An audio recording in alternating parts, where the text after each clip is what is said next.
Hello friends, welcome to my channel. मैं हूं doctor नम्रता और आज आप सभी से मैं बात करूंगी पैल्पिटेशन के बारे में। दोस्तों, पैल्पिटेशन का मतलब होता है धड़कन बढ़ जाना। जब हमारा हार्ट बहुत ज़ोर ज़ोर से धड़कने लगता है तो उस कंडीशन को हम पैल्पिटेशन बोलते हैं। दोस्तों, palpitation is nothing but abnormal consciousness of our heart beat. हमारा जो हार्ट है वो 24 घंटे लगातार धड़कता रहता है, हार्ट बीट करता रहता है, लेकिन हमको इसका बिल्कुल भी एहसास नहीं होता है। लेकिन जब हमको अपनी हार्ट बीट महसूस होने लग जाए, हमको अपनी धड़कन महसूस होने लग जाए, तो उस कंडीशन को हम पैल्पिटेशन बोलते हैं। पैल्पिटेशन नॉन सीरियस इशू होता है, इसके लिए हमको कंसर्न की ज़रूरत नहीं होती है। लेकिन कुछ ऐसी मेडिकल कंडीशंस होती हैं, जैसे कि अगर आपको कोई अंडरलाइंग हार्ट डिजीज़ है या फिर आपको पैल्पिटेशन की प्रॉब्लम क्रॉनिक है, फ्रिक्वेंट है, आपको बार बार होता रहता है, तो उस कंडीशन में आपको सीरियस कंसीडर करने की ज़रूरत होती है। तो दोस्तों, आज के इस वीडियो में मैं आपसे ये डिस्कस करूँगी कि पैल्पिटेशन के पीछे क्या क्या कारण हो सकते हैं, किन किन कारणों को हमको सीरियसली लेने की ज़रूरत होती है, किस कंडीशन में हमको मेडिकल इमरजेंसी की ज़रूरत पड़ सकती है, किन किन सिम्टम्स को हमको बिल्कुल भी नज़रअंदाज नहीं करना चाहिए, और पैल्पिटेशन को ठीक करने की होम्योपैथिक मेडिसिन के बारे में डिस्कस करूँगी, जिसको आप अपने सिम्टम्स के अकॉर्डिंग अगर यूज़ करें तो आपको डेफिनेटली बहुत ही ज़्यादा राहत मिलेगी। तो दोस्तों, ये वीडियो बहुत ही ज़्यादा यूज़फुल और इन्फॉर्मेटिव है, तो इस वीडियो को पूरा एंड तक ज़रूर देखें और मेरे साथ बने रहें। तो चलिए शुरू करते हैं।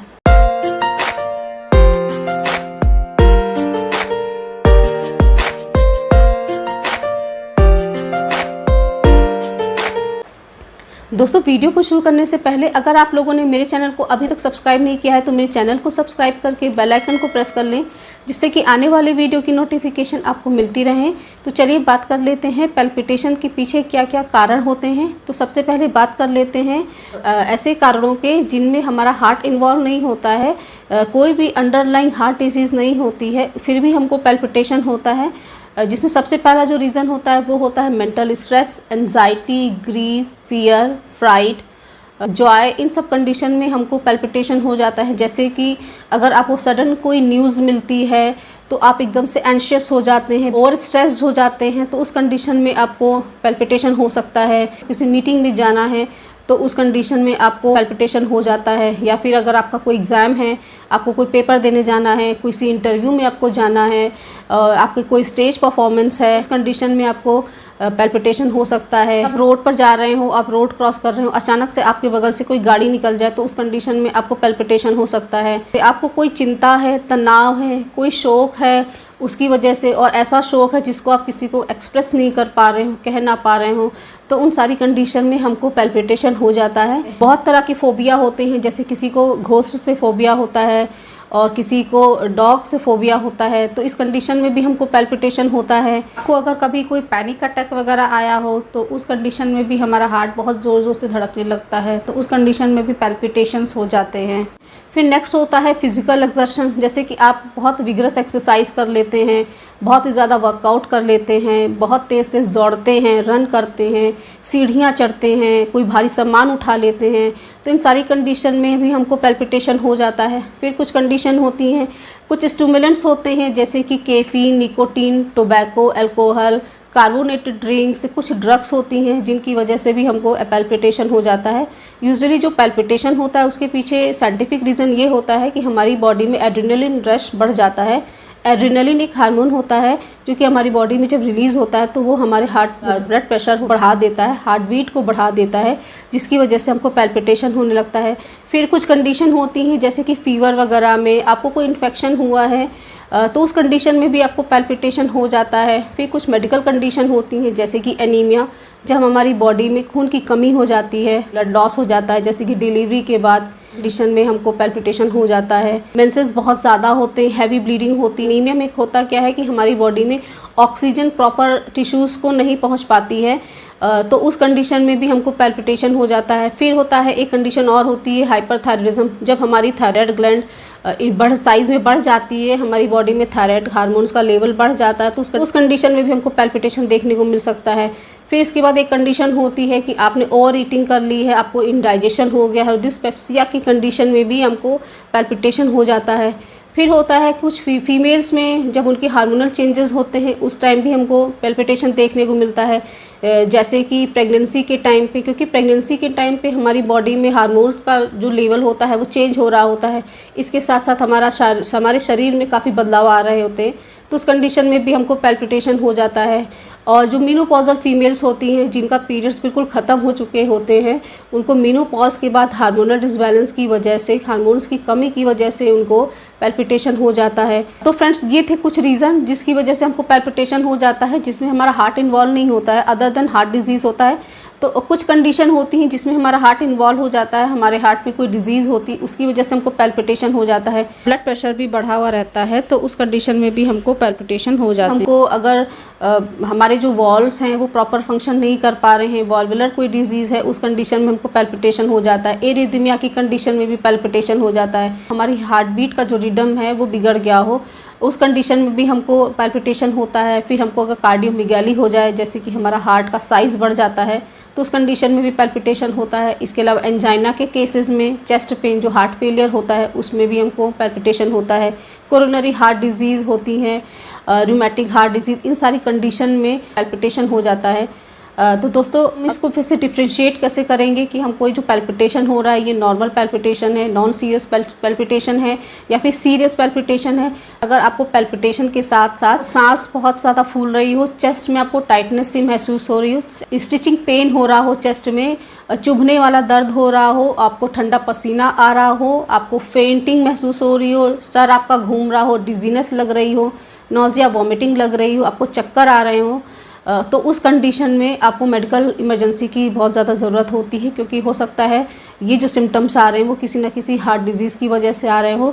तो उस कंडीशन में आपको अपना ईसीजी ज़रूर करवाना चाहिए। ईसीजी में क्या होता है कि हमारी जो भी जितनी भी एबनॉर्मलिटी होती है हार्ट की वो डायग्नोज हो जाती है। जो भी रीज़न मैंने बताए हैं अदर देन हार्ट डिजीज़, उस वजह से आपको पैल्पिटेशन हो रहा होता है, तो मेडिसिन के थ्रू ही सही हो जाएगा।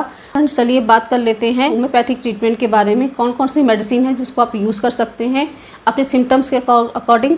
दोस्तों, जो होम्योपैथिक मेडिसिन है इसमें पैल्पिटेशन के केसेस में बहुत ही ज़्यादा इफेक्टिवली काम करती हैं, बहुत ही अच्छे रिजल्ट हैं और ये नेचुरल सब्सटेंसेस से बनाई जाती हैं, तो बिल्कुल भी इसका कोई साइड इफ़ेक्ट नहीं होता है, 100% सेफ़ होती हैं, तो इसको आप डेफिनेटली यूज़ कर सकते हैं।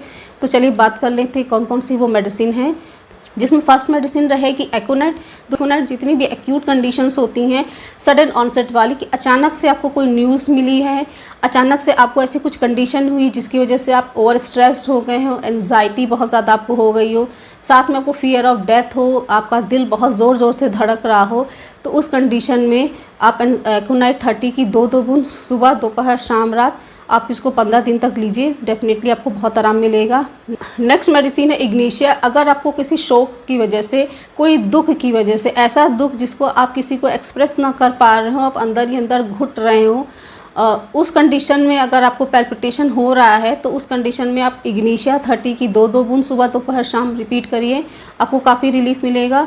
नेक्स्ट मेडिसिन है डिजिटैलिस। दोस्तों, अगर आपको फिजिकल एक्सर्शन की वजह से आपको पैल्पिटेशन हो रहा हो, आपको ऐसा महसूस हो रहा हो कि आपका अगर आप चलेंगे फिरेंगे तो आपका हार्ट रुक जाएगा, हार्ट बीट बंद हो जाएगी और आपको रेस्ट करने से आराम मिल रहा हो और बिल्कुल भी स्लाइटेस्ट मोशन से आपको एग्रवेशन हो रहा हो, पैल्पिटेशन बढ़ जा रही हो, तो उस कंडीशन में आप डिजिटैलिस 30 की 2 बूंद सुबह, दोपहर, शाम 15 दिन तक आप यूज़ करिए, डेफिनेटली आपको आराम मिलेगा। नेक्स्ट मेडिसिन है एमाइल नाइट्रोसम। अगर आपको पैल्पिटेशन के साथ साथ आपको चेस्ट में भारीपन महसूस हो रहा हो, चेस्ट में टाइटनेस महसूस हो रही हो, स्टिचिंग पेन हो रहा हो, आपकी सांस फूल रही हो, चलने फिरने में आपको बहुत ही ज़्यादा परेशानी हो रही हो, आपको फेंटिंग महसूस हो रहा है, ऐसा लग रहा हो कि आप बेहोश हो जाएंगे, गिर जाएंगे, तो उस कंडीशन में एमाइल नाइट्रोसम 30 की 2 बूंद आप रिपीट करिए 15-15 मिनट पे, डेफिनेटली आपको बहुत आराम मिलेगा।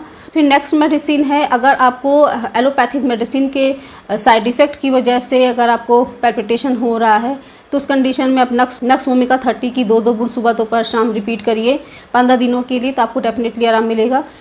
फिर नेक्स्ट होता है, अगर आपको एनीमिया की वजह से पैल्पिटेशन हो रहा है तो उस कंडीशन में आप फेरामेटालिकम यूज़ कर सकते हैं। फेरामेटालिकम 30 में आपको 2 बूंद सुबह, दोपहर, शाम आपको रिपीट करनी है 15 दिनों के लिए। फिर नेक्स्ट मेडिसिन है लैकेसिस। अगर आपको मेनोपॉज के टाइम पे अगर आपको हॉट फ्लैशेस की वजह से आपको पैल्पिटेशन हो रहा हो, एकदम से शरीर में गर्मी आ जाती हो, पसीना आने लग जाता हो, और बहुत ही ज़्यादा घबराहट होने लगती हो, तो उस कंडीशन में आप लैक्टोसिस 30 की 2-2 बूंद सुबह दोपहर शाम रिपीट करिए।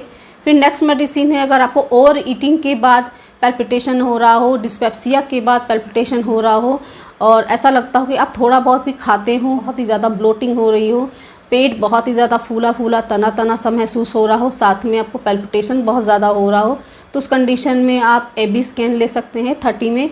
इसकी 2-2 बूंद सुबह दोपहर शाम आप रिपीट करिए, डेफिनेटली आपको आराम मिलेगा। फिर नेक्स्ट मेडिसिन है, अगर आपको थायराइड बढ़ने की वजह से, हाइपरथायराइडिज्म की वजह से अगर आपको पैल्पिटेशन हो रहा है तो उस कंडीशन में आप आयोडम ले सकते हैं। आयोडम 30 में यूज़ करिए, डेफिनेटली आपको बहुत ही ज़्यादा आराम मिलेगा। फिर नेक्स्ट फ्रेंड्स, ये तो बात रही होम्योपैथिक ट्रीटमेंट के बारे में, तो चलिए बात कर लेते हैं इसके प्रिवेंशन के बारे में, किन किन बातों का हमको परहेज करना है। तो सबसे ज़रूरी चीज़, अगर आपको पैल्पिटेशन नॉर्मल पैल्पिटेशन है, नॉन सीरियस पैल्पिटेशन है, तो उस कंडीशन में आपको अपने मेंटल स्टेट को स्ट्रांग रखने की ज़रूरत है। आपके पैल्पिटेशन के पीछे कोई भी हार्ट डिजीज़ नहीं है, किसी हार्ट डिजीज़ की वजह से आपको पैल्पिटेशन नहीं हो रहा है, ECG आपका बिल्कुल नॉर्मल आता है, तो उस कंडीशन में आपको अपने मेंटल स्टेट को स्ट्रांग रखने की बहुत ही ज़्यादा ज़रूरत है। तो आप उसके लिए आप अपना मेडिटेशन कर सकते हैं।